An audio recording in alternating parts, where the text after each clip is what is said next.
আপনার বিবাহের বয়স অনেক আগেই পার হয়ে গেছে, কিন্তু পরিবার থেকে কেউ আপনাকে বিবাহ দিতে চাচ্ছে না বা আপনাকে কোনো রকম আশাও দেখাচ্ছে না। আপনার চিন্তা হলো যে আমি বিয়ে করব, খাওয়াবো কি?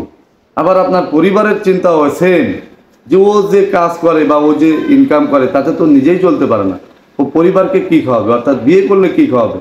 আজকে বিয়ে করবে, কালকে একটা বাচ্চা হবে, তাদেরকেই বা কী খাওয়াবে? এই চিন্তা কিন্তু মাথায় রাখা যাবে না। রিজিকের মালিক কিন্তু আল্লাহ। আপনাকে যখন দুনিয়ায় পাঠিয়েছেন, আপনার জন্য রিজিক নির্ধারণ করেই পাঠিয়েছেন। আপনি বিয়ে করলে বউকে আপনি কিভাবে খাওয়াবেন এই চিন্তা করছেন, অথচ একবারও ভাবছেন না যে আল্লাহ যদি আপনার রিজিক না রাখে তাহলে মুখে খাবার দিয়েও আপনি সে খাবার খেতে পারবেন না। তাই এই চিন্তা মাথায় কোনো মতেই রাখা যাবে না।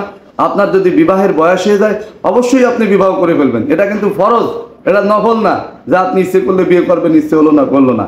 আপনার যখনই বিয়ের বয়স হবে, আপনি মোটামুটি ইনকাম করবেন বা যাই হোক না কেন, আপনি দ্রুত বিয়ে করে ফেলবেন। এমনও হতে পারে বিয়ের কারণে আল্লাহ আপনার ভাগ্য পরিবর্তন করে দিতে পারে, ভালো করে দিতে পারে, উন্নত করে দিতে পারে।